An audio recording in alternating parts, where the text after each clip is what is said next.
Do you know what the rank special grade signifies? The ability to overcome and destroy nations. This is what Kenjaku says to Choso, telling him the disparity between Choso, who is a grade 1 sorcerer level, and the bare minimum for a special grade sorcerer. The title that a special grade is the highest ranking granted to a sorcerer, being so strong that they are considered non-standard. So far throughout the series of Jujutsu Kaisen, there have only been 4 characters being worthy of the classification of a special grade sorcerer. These 4 are Suguru Geto, Yuto Okotu, Yuki Tsukumo, and without the exception, the strongest modern sorcerer, Satoru Gojo. However, despite the fact that characters like Yuta and Gojo time after time demonstrated the capabilities that make him special grade, there are some people that think someone like Yugi should not even be considered a special grade, and that she's even considered a fodder compared to the other 3, which couldn't be further from the truth. Before I delve deeper into the video, if you want to see more Jujutsu Kaisen like this, leave a like and comment down below who is your favorite of the 4 special grades, but let's get right into the video. Although there isn't much known about Yuki Tsukumo's past, other than she was once at Jujutsu High as a student, we see her introduction in the hidden inventory art where she meets up with Geto, discussing their own philosophy as sorcerers, explore the ways to eradicate curses overall. We learn Yuki's reputation to all Jujutsu society, despite being a special grade, is treated as a bum who does nothing except travel overseas for no reason. Although we learn later on she was traveling to find and research a way to finally get rid of all the curses, and then meets Toji Fushiguro to research the soul. Keep in mind with this reputation, the higher-ups who gave her the classification of special grade, they don't even know what her curse technique is or what her domain expansion really does. A major detail I initially missed while reading the hidden inventory arc is that Yuki was technically the only special grade until Gojo and Geto became special grades years after their scuffle with Toji, since Geto knows he's a grade 1 sorcerer. If you know anything about how strong Geto is compared to Team Gojo, they could both compare to themselves to be the strongest and constantly fight amongst each other and together, so this comparison between the two shouldn't be that unlikely. Although she drives away thinking it was a simple conversation, she unknowingly progressed the madness that led to Geto becoming the worst curse user of all time. After this, 11 years pass with their still overseas, and she arrives during the Shibuya incident to interrupt and ask Kenjaku with the former body of her comrade Suguru Geto a question: "What kind of girls are you into?" saving everyone present from Urarame's ice attacks. Although they both have a brief discussion with the parallel to the one she had with Geto, Kenjaku is telling her that her plan is flawed and that his has a contingency in place to survive the golden age of Jujutsu, with Yuki responding she wants to beat him up in response.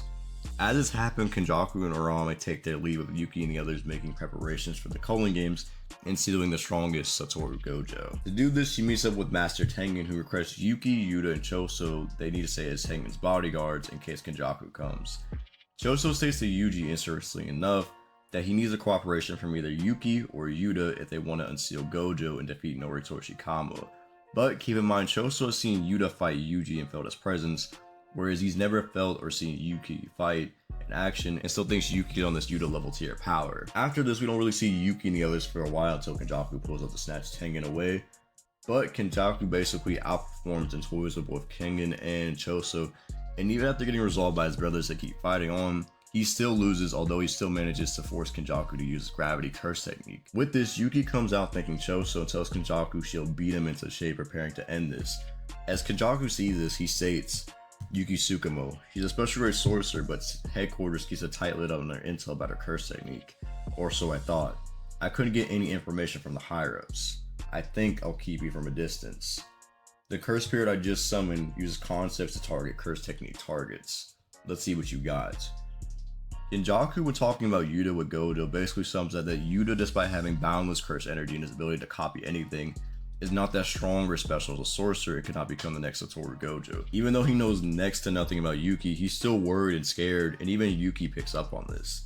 Although the last time Kenjaku would have knowledge on Yuta would have been Volume 0, we don't know if Yuta has reached or surpassed the level of power yet, but we should keep this in mind. After this, we see Yuki then kick Garuda like a soccer ball with her crushing his curse spirit in one blow and destroying it casually, not just shocking Kenjaku, but punching him so hard he goes through the barrier. This is due to her curse technique that applies mass to herself, scaring Kenjaku beyond belief. Mass so strong it surpasses everything according to Kenjaku. She can also apply the mass to her curse tool, Garuda being the only 2 targets for her curse technique. After seeing this, Kenjaku thinks, "I suspect the increased mass is an effect of sorcerer herself, because her speed isn't decreasing. Since she defies concepts, I can't use a high grade curse spirit like her Shibuya. But can I take down this beast myself?" So even after taking a single punch, he thinks her curse technique alone is so strong that he thinks it's debatable if he can even beat her alone with their other curse techniques. After this, Kenjaku theorizes based on the qualifications for special grade, she may have a trump card with high curse energy output of both parties getting annoyed from their curse techniques. Although Yuki shows distrust in her own ability to win a domain clash, this is partly due to Tengen telling her Kenjaku's ability and barriers are only equal to Tengen, who has the best barrier ability in the world. And even after Kenjaku implied this, and even after this, Kenjaku implied had she opened her own domain expansion, a better outcome would have happened. But her simple domain is completely stripped in the face of Kenjaku's superior domain, and she takes the full force of it, leaving her arm torn apart and her head shredded.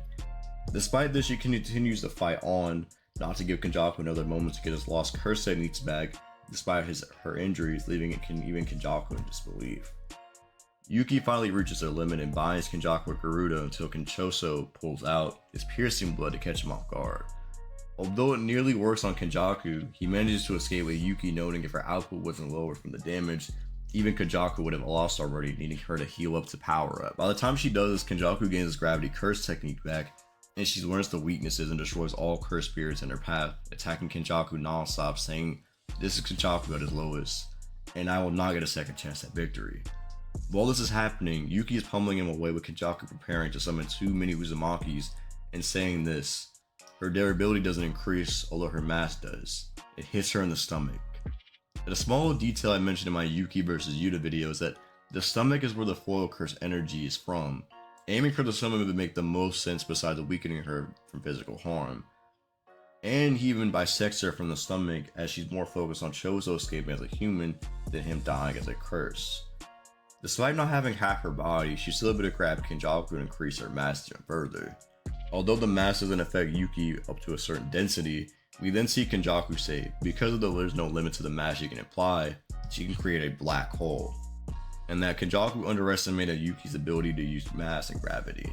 With their final words being gravity, mass, time, they all deserve the utmost caution. With their nearly destroying everything, Kenjaku narrowly survives only thanks to a gamble he did. She could have destroyed the entire planet had it been her attempt to do so. Although this is how she dies, these showings demonstrate why she's indeed a special grade sorcerer. Even without the black hole ability, her mere punches alone can output the force necessary to take down nations, and this is without us even taking into account what her domain is or what her trump card could have done.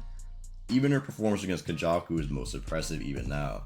Kenjaku is someone so strong that even someone like Kashimo considered him a worthy adversary, and someone he wouldn't mind fighting against, in comparison against the King of Curses Ryoma Tsukuna.